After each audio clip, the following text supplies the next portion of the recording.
qui compare le prophète à la rose.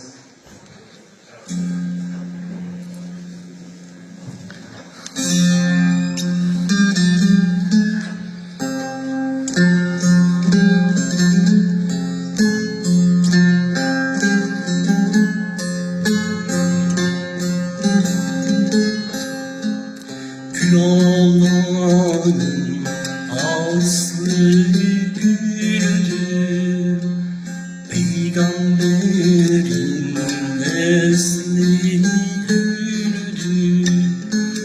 Girdim Şah'ın bahçesine,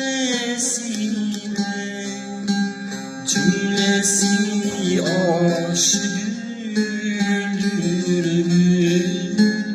Girdim Şah'ın bahçesine, cümlesi aşık güldür. Asmasında gül dalları, kovanında gül dalları, ağacında gül halleri, selvi çınar güldür. Ağacında gül halleri, selvi çınar güldür.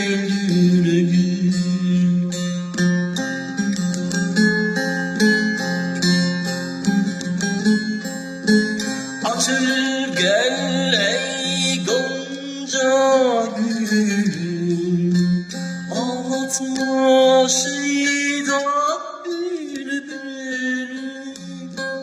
Açıl gel ey gonca gül, ağlatma şeyda bülbül. Şu inleyen garip dilim, ah-u efganı güldür. Şu inleyen garip dilim, ah-u efganı güldür.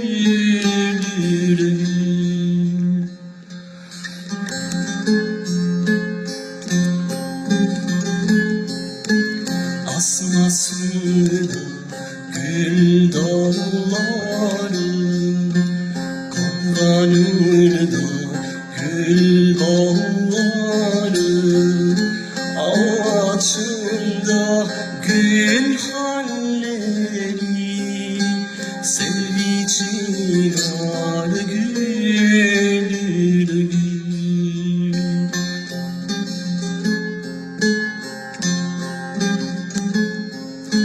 Gel ha gel gül ey nesimi, geldin yine gül mevsimi. Gel ha gel gül ey nesimi, geldin yine gül mevsimi. Bu feryat bülbül sesimi, sesi feryadı güldür. Bu feryat bülbül sesimi, sesi feryadı güldür.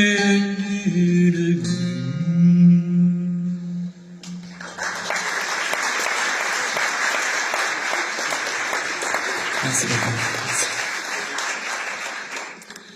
Puisqu'il a été question beaucoup de chœurs pendant ce festival, et là c'est le dernier jour, et je pense que chacun et chacune de nous a un petit pincement de cœur que ça s'est passé aussi vite.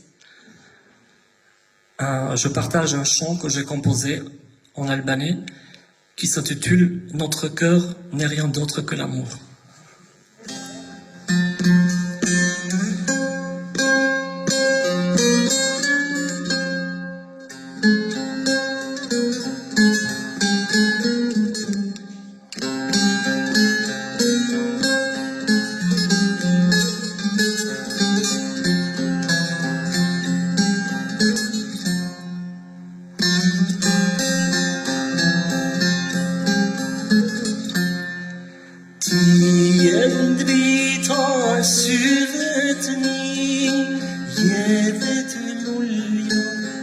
ساكسي تيه حالات ذاتياني تيه نوري بتشري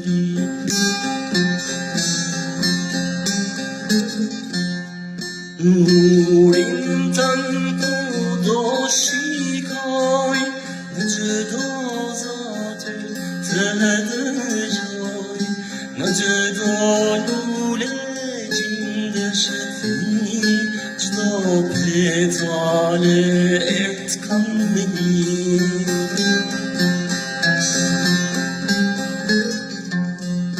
تكمني نجداب تكمني جونا جدازندر هيرا ياسمين فالما دوري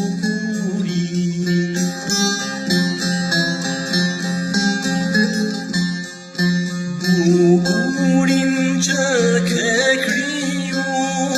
جيفسينه كامونو İkeden gaffilit İkeden rıza bir bilit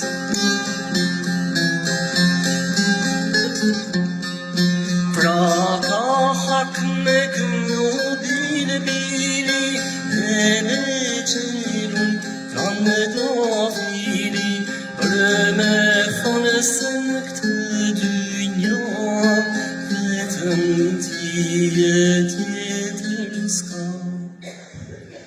لا إله إلا الله لا إله إلا الله لا إله إلا الله محمد رسول الله لا إله إلا الله لا إله إلا الله لا إله إلا الله محمد حبيب الله.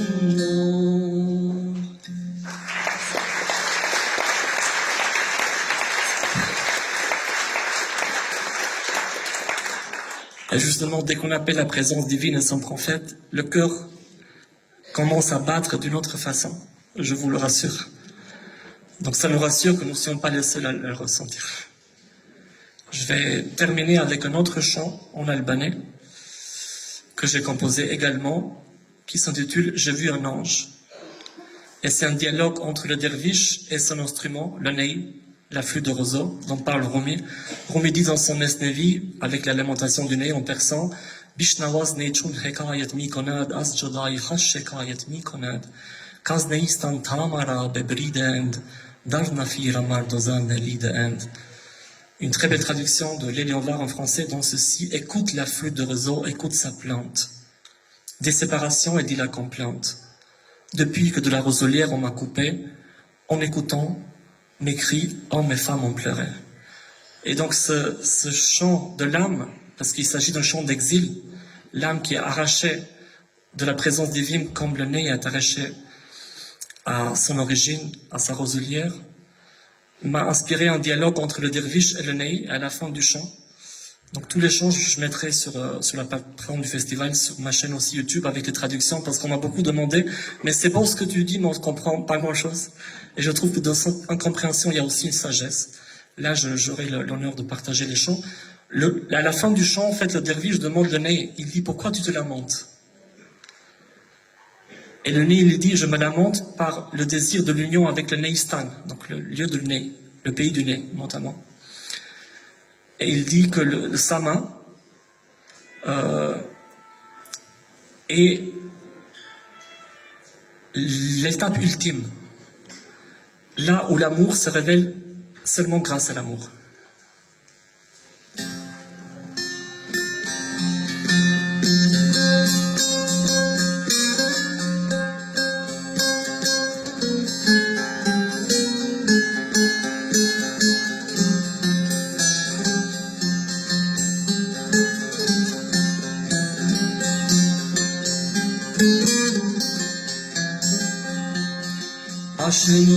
Yancana meydan Aşkı perhabın zbanından Aşkı perhabın zbanından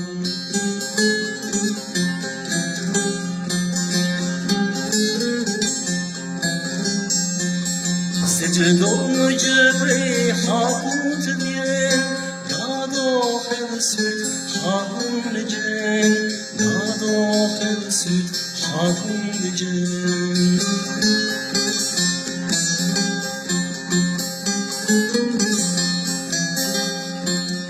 Dervişi cebine brekmedor Fluturan nehirgedor Fluturan nehirgedor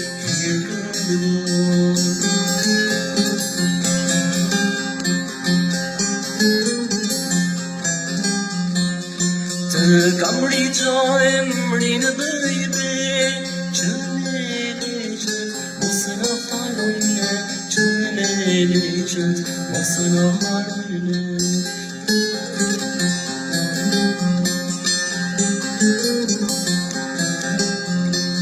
Secdomuza dengaş bir düğüt Vallahi yaşlı drite bölüsüt Vallahi yaşlı drite bölüsüt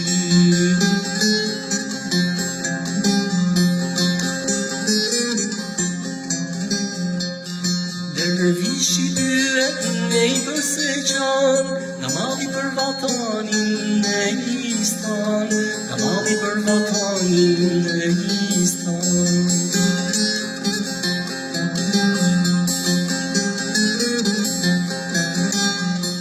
Semon yaş fuymat şenurit nemi Atiku da şuran leçme da şuri Atiku da şuran leçme da şuri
Je vais demander à nos chers conférenciers, tous ceux qui ont participé et qui sont encore là, puisqu'on en a perdu en chemin quelques-uns, mais tous ceux qui sont encore là puissent venir.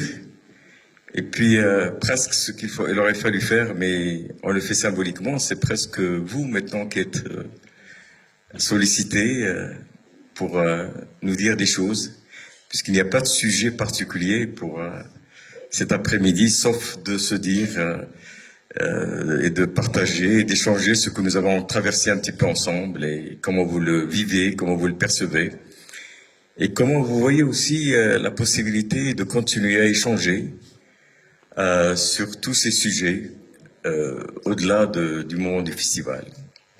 Alors allez-y mes amis.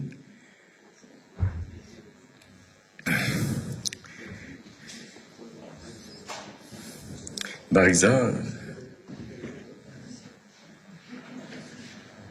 viens.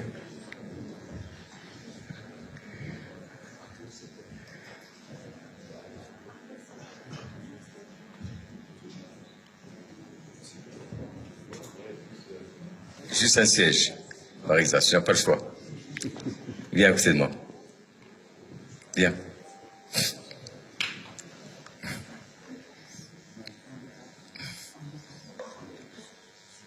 Hein? J'ai perdu quelque chose.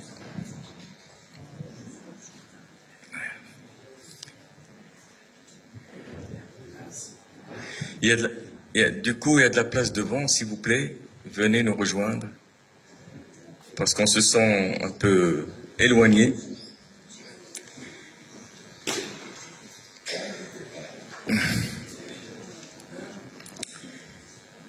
Cher Denis, Madame Feda, venez rejoindre devant.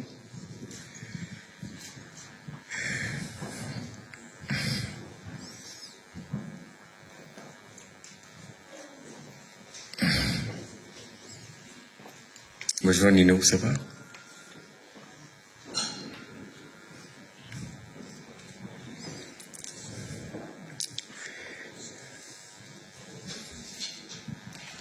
Eh ben voilà, ça va. Il y a quand même du beau monde, c'est bien.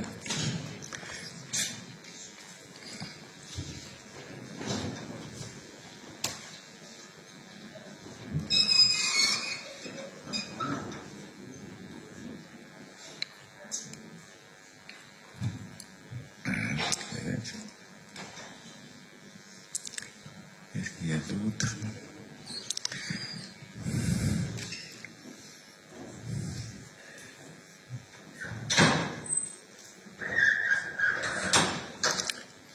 Bien, mes chers amis. Donc,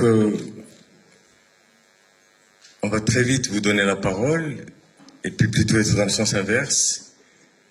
Tâchez pour notre part de voir un peu comment vous avez vécu les choses et comment les conférenciers de leur côté entendent vos paroles et dans leur résonance par rapport à cela.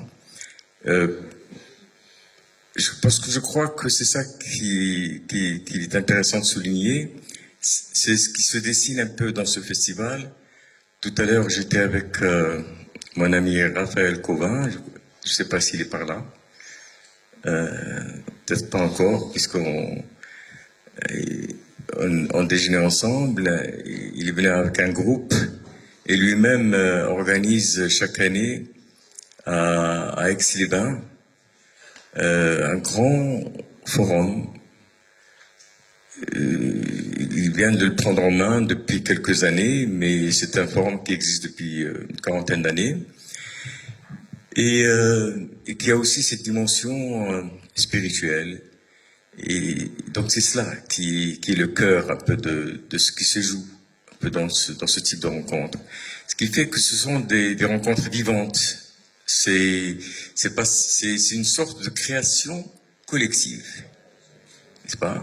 On a parlé de l'imagination créatrice hier. Eh bien, c'est cela.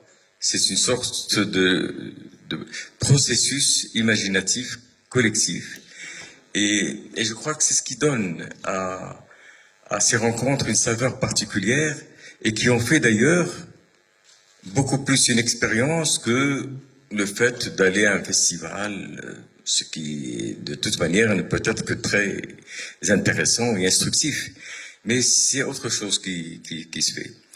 Et puis on en parlait puisque d'un côté et de l'autre, nous organisons finalement ces événements. Moi-même, je lui disais, il le savait, il est beaucoup plus jeune que moi, beaucoup plus jeune, et d'ailleurs, c'est une des vraies questions qui se posent par rapport à tout cela, mais on en parlera. Voilà, quel est pourquoi organiser quelque chose?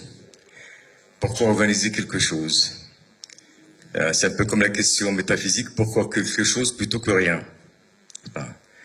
Eh bien, c'est quelque chose, en mon sens, qui nous saisit. Personnellement, je dois vous avouer que je n'ai jamais pensé à organiser quoi que ce soit, et d'ailleurs, je n'ai jamais pensé, et je continue d'ailleurs de le penser, que j'avais une compétence particulière pour l'organisation. C'est ce que d'ailleurs ma femme pense jusqu'à aujourd'hui. Donc, pourquoi me retrouver d'un seul coup dans une organisation alors que, a priori, je suis plutôt un homme de papier, voilà, de recherche, de lecture, d'écriture, de conférences. Et donc on est saisi par quelque chose qui nous prend, et peut-être qui, pour des personnes qui sont un peu dans le côté intellectuel, il y a une frustration peut-être de ne pas être suffisamment dans l'action. De se dire, oui, on peut penser beaucoup de choses, mais quand même, qu'est-ce que ça vaut lorsqu'on est vraiment dans l'action? Voilà. Et puis ça peut nous pousser à être un peu plus incarnés, un peu plus, peut-être éveillés aux vraies questions les plus prosaïques qui se posent. Parce que entre penser à l'imagination créative et le fait qu'il y a une grève des avions à l'aéroport et que les artistes ne peuvent plus prendre leur avion, voilà, enfin, parfois il faut faire des sortes d'écarts, n'est-ce pas, assez exceptionnels, et tout cela en même temps. Voilà, en même temps. Donc c'est un peu cela dont il me semble, et puis bon, sans parler de ceux qui n'arrivent pas et qu'il faut remplacer au pied levé et ainsi de suite. Mais ce que disait notre invité d'hier, Bouchra Bouanou, qui est cette jeune femme qui a décidé un jour, là aussi on ne sait pas pourquoi, mais si, maintenant finalement elle sait pourquoi, qu'elle a décidé un jour qu'elle va faire les 8 sommets les plus importants des montagnes qui existent sur cette planète, et qu'elle ira sur chacun de ces sommets. Et donc, bon, et puis elle comprend que en faisant cela, ce n'est pas une volonté d'une performance, ce n'est pas la volonté d'un exploit. Eh bien, c'est en étant dans l'action, eh bien, c'est une volonté de finalement de revenir à la thématique de notre semaine. C'est une façon de mieux se connaître soi-même, d'être mieux en relation avec les autres, de sortir un peu de sa coquille, même lorsque on pense qu'on est dans la spiritualité. Mais bon, vous savez, la spiritualité, c'est aussi dans la relation du quotidien, dans la relation avec les plus petites difficultés et parfois les plus grandes. Et donc tout cela, je me suis dit en l'écoutant, je crois que ce festival, c'est ma montagne à moi. N'est-ce pas? C'est ma montagne à moi.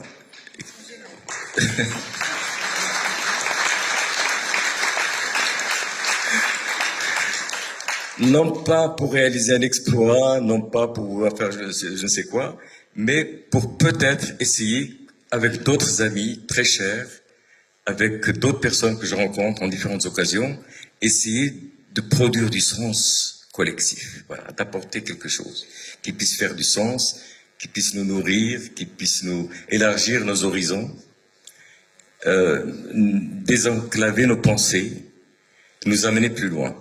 Eh bien, j'avais l'impression que ce fut le cas en parlant avec beaucoup d'entre vous et en des occasions différentes. En tout cas, là où évidemment il y a une sorte de sommet d'un moment de cette oxygénation tout à fait exceptionnelle, c'est de l'âme, hein, pas simplement du corps, mais de l'âme. C'est évidemment ces soirées de Bab el-Makina, n'est-ce pas, qui se finissent dans cette liesse collective et qui nous emmènent aussi dans une expérience finalement ancienne mais inédite. Parce que vous savez, moi j'ai vécu un temps où lorsque des amis qui étaient européens, occidentaux, me disaient « Ah, j'aimerais bien aller dans une zaouia soufie et assister au dhikr ». Je savais plus quoi faire parce que à quel moment ça va se faire, ça va pas forcément. Et puis voilà, et puis comment les personnes de la Zaouia peut-être parfois peuvent avoir l'impression que ils veulent garder une certaine intimité dans leur façon de prier, dans leur méditation. Et puis avec le temps, eux-mêmes, nous-mêmes, ensemble, dans ces soirées-là, il y a une vraie communion. Ils comprennent que tous ceux qui sont là, ils sont là parce qu'ils sont dans cette inspiration spirituelle, quelle que soit leur religion, quelle que soit leur culture. Voilà, ils sont dans une aspiration spirituelle, dans une démarche spirituelle. Et donc, du coup, ce qui pourrait, aurait pu tout à fait être réduit sous une forme de spectacle, ce qui aurait été bien dommage, eh bien, devient une grande soirée, une grande veillée de Zawiya. Ça me fait penser à cette histoire que nous avons racontée à Mal et de cette petite portion de yaourt qu'on met dans un grand étang, n'est-ce pas? On lui dit, mais Juham, enfin, c'est pas sérieux, tu crois qu'avec ta petite portion, ça c'est bien pour une petite bassine, mais pas pour l'étang. Il dit, oui, mais imagine, si seulement ça marchait. N'est-ce pas? Voilà, c'est un peu ça. C'est cette pâte qui prend à un moment donné. Et c'est un alambic, c'est quelque chose, c'est un cheminement. C'est un cheminement. Et sincèrement, c'est aussi quelque chose de... Excusez-moi, je n'ai pas du tout l'intention de vous dire quelque chose d'aussi long. Mais ça me vient finalement comme ça. Et puis, je me dis que ça pourrait être peut-être utile aussi pour nourrir l'échange. Ce qui est formidable, c'est que on arrive à être là, dans un univers aussi, même s'il est ouvert comme il a toujours été. Nino est une camarade de classe du lycée mixte de Fès. N'est-ce pas? Nous avons encore un groupe des anciens. Et donc dans ce groupe, il y a maintenant on dit des juifs, des chrétiens, avant c'était des camarades de classe, mais bon, enfin bref. On s'appelait pas par nos religions, on s'appelait par nos prénoms. Mais enfin, voilà. Mais ceci dit, on garde tous cette espèce de nostalgie de ce moment où tout cela était tellement naturel dans cette ville. Où l'interculturel, tout cela, c'était pas pensé, c'était vécu au quotidien. Il y avait la mimouna chez les juifs, toutes les maisons juives étaient ouvertes, et tous les élèves allaient d'une maison à l'autre pendant toute la soirée, n'est-ce pas? Ce qui était, on peut l'imaginer, bien amusant. Et tout cela, mes grands-parents recevaient mes amis, mes grands-parents qui étaient des patriarches à la djellaba blanche, à la barbe blanche, n'est-ce pas, avaient une espèce d'enthousiasme, de curiosité, d'ailleurs, pour tout ce qui se passait. Ah, tu es là. Tu m'as entendu parler de Juha. Ouais, voilà. Donc, tout cela se faisait dans quelque chose d'extrêmement naturel. Et c'est ça qu'on appelait l'esprit de Fès. D'ailleurs, c'est aussi l'héritage de l'Andalousie, hein, de beaucoup de choses, l'héritage de beaucoup de choses, d'ailleurs. Et puis, c'est cela qui a été la graine de se dire, on va pas se laisser entraîner dans un monde qui veut nous entraîner dans des conflits identitaires, complètement surfabriqués. Et évidemment, on sait malheureusement à quoi cela mène, et l'actualité est plus que tragique de ce point de vue-là. Donc, ce dont il s'agit, c'est pas simplement, là aussi, d'être dans une forme d'idéalisme et de dire non, parce que ça correspond à des réalités historiques, ça correspond à une culture vécue, ça correspond à une intelligence collective. Et c'est cela que, d'une certaine manière, on recapitule, on reprend. Marie-Claude est là aussi. J'ai l'impression d'avoir tous les premiers rangs des filles de la classe. Et donc, si vous voulez, voilà. Donc, pourquoi? Parce que c'est ça qui est extraordinaire. Dans ces soirées et ça fascine beaucoup de monde, et même les fascies. Dans ces soirées de Bab el-Makina, il y a ces rituels vraiment profonds. C'est vraiment du dhikr, dans ce qu'il a de plus intensif.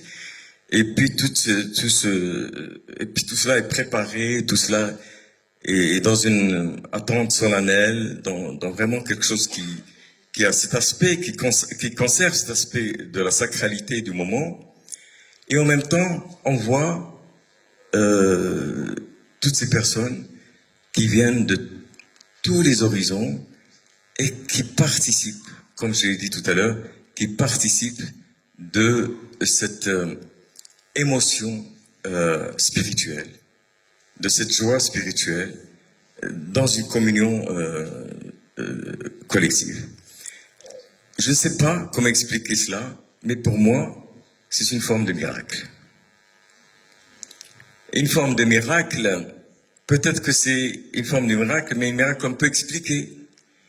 Parce que, encore une fois, ça fait partie d'une culture qu'on a connue. Simplement, là maintenant, on va l'exprimer, voilà, de la façon la plus, je dirais, profonde en la matière. Alors ça, c'est quelque chose d'extrêmement important. La même chose pour les conférences. J'aimerais ici remercier chacun des conférenciers qui sont présents, parce que pendant toute cette semaine, évidemment, c'est ce va-et-vient permanent entre le moment de la pensée, le moment de la communion, de la spiritualité, de l'instant, le moment de l'art. Et Henry Srinani vient de nous en donner un exemple vivant, et vraiment je le remercie de nous accompagner cette année encore avec la finesse de cet art des Balkans, n'est-ce pas? Et puis toute cette créativité qui s'est développée autour de ce festival depuis des années. Et puis également, ce matin, je dois vous avouer que je n'y avais pas vu. J'ai choisi, sans l'avoir vu, parce que j'avais raté le moment où il était projeté, le film sur Fatima Mernissi. C'est pas le film sur Fatima Mernissi, ce matin. Peut-être certains vont se dire, mais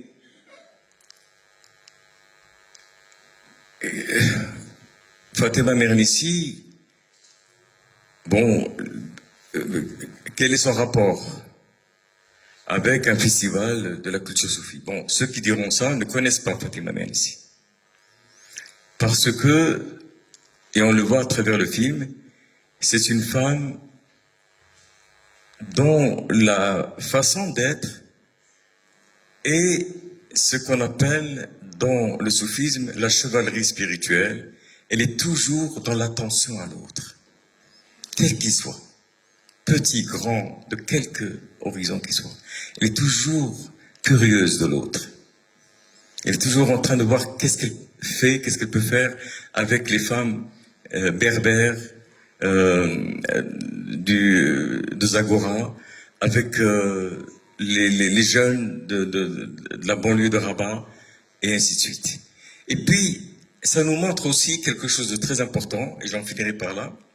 Ça nous montre aussi quelque chose de très important, et Amal a aussi une pièce de théâtre qu'elle a écrite avec un groupe de comédiens sur Fatima Mernissi, et dans cette pièce, cela ressort d'une façon très, très importante.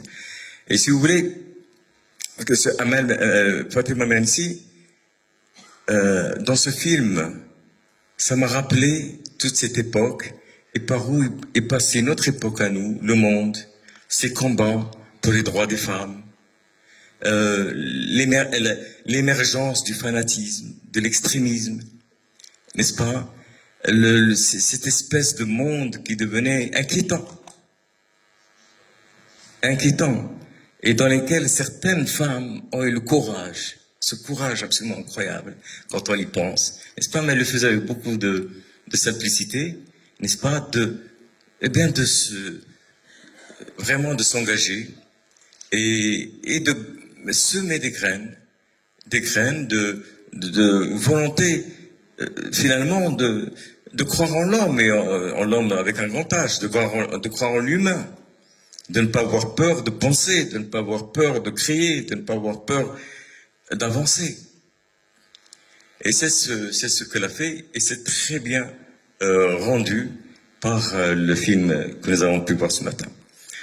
Donc, j'en terminerai simplement pour dire, et ça on l'a vu avec Raphaël tout à l'heure, ce que, quelles que soient les soi-disant organisations, il faut qu'elles soient les plus professionnelles possibles, entre guillemets, eh bien, il y a toujours quelque chose d'autre qui intervient et qui est plus grand.